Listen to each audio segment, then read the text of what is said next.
మగాళ్ళు బాధపడకండి, అందరిలాగే మగవాళ్ల కోసము ఒక రోజు.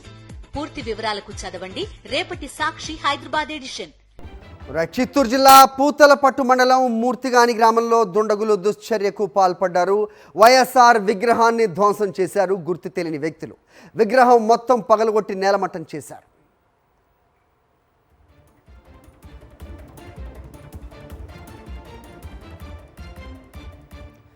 ఇదే అంశంపై అప్డేట్స్ మా కరెస్పాండెంట్ మూర్తి ఇస్తారు. మూర్తి చెప్పండి. సో రాష్ట్రంలో జరుగుతున్న కుట్ర కోణం బట్టబయలవుతోంది. వైఎస్ఆర్ విగ్రహాలపై ఈ కుట్ర జరుగుతున్న పరిస్థితి ఇటీవలి కాలంలో ఎక్కువైంది కూడా. సో ప్రస్తుతం దీన్ని కూల్చింది ఎవరు?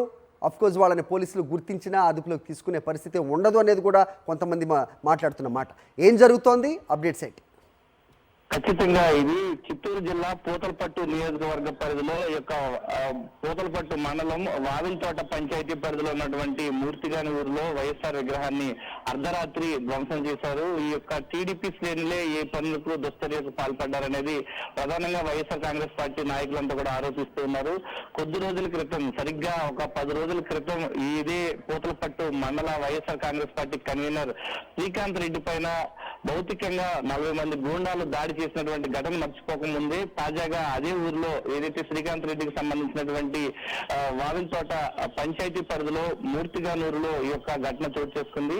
వైఎస్ఆర్ విగ్రహాన్ని అర్ధరాత్రి పూట గుర్తు తెలియని వ్యక్తులు వచ్చి కొంతమంది ధ్వంసం చేశారు. ఈ ఘటనకు టీడీపీనే బాధ్యత వహించాలని చెప్పి వైఎస్ఆర్ కాంగ్రెస్ పార్టీ నాయకులు డిమాండ్ చేస్తున్నారు. ఈ విషయం పైన పోలీసులు లోతుగా విచారణ జరిపించాలని కూడా పోలీసులకు ఫిర్యాదు కూడా చేయడం జరిగింది. అది ఓకే మూర్తి.